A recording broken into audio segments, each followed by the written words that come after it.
Blessings and welcome to another law enforcement daily devotional. Today our read was out of 2 Samuel. It was chapters 13 and 14. So let's get right into it. Today's law enforcement takeaway for me as I read this was discipline.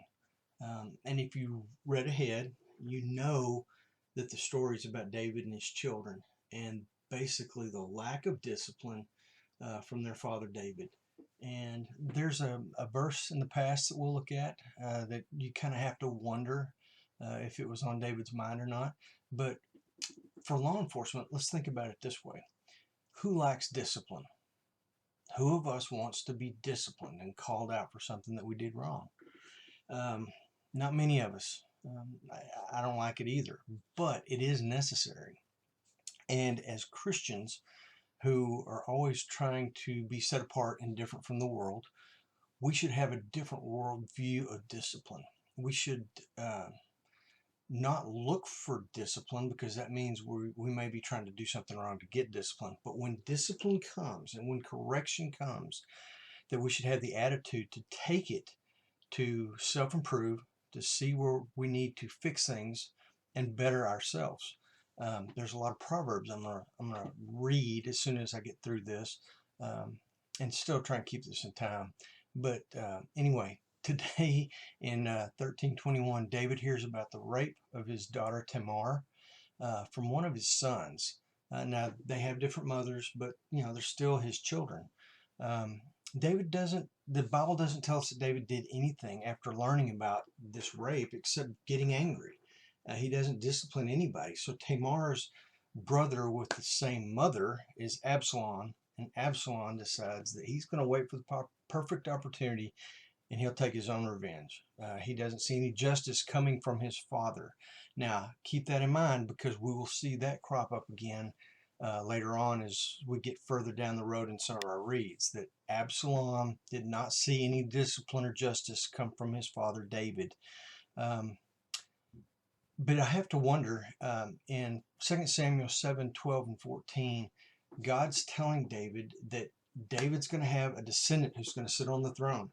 And David's going to have a descendant that's going to build the temple. But David doesn't know which one of his children God has chosen yet. So um, God goes on to tell him, he says, I will be a father to him and he will be a son to me.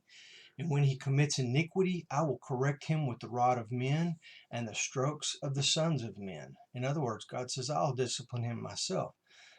So when this comes up, you almost wonder if David just sits back and says, well, God, you said you're going to discipline him, so I'll just wait to see what you do. If God has put you in a position of being a father or leader or police officer, you are in a position of responsibility. And yes, you should pray to God and you should ask him to intervene. But at the same time, if he's called you to do something, you do what you're told to do until you're told not to do it by God himself.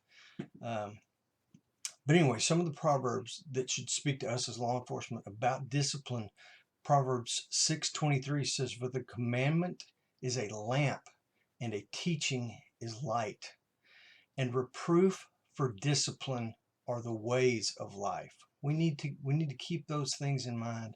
Proverbs 13:1, a wise son accepts his father's discipline, but a scoffer does not listen to rebuke. We don't want to be scoffers. The Bible doesn't like scoffers. Proverbs 13:24 says, he who withholds his rod hates his son, but he who loves him disciplines him diligently.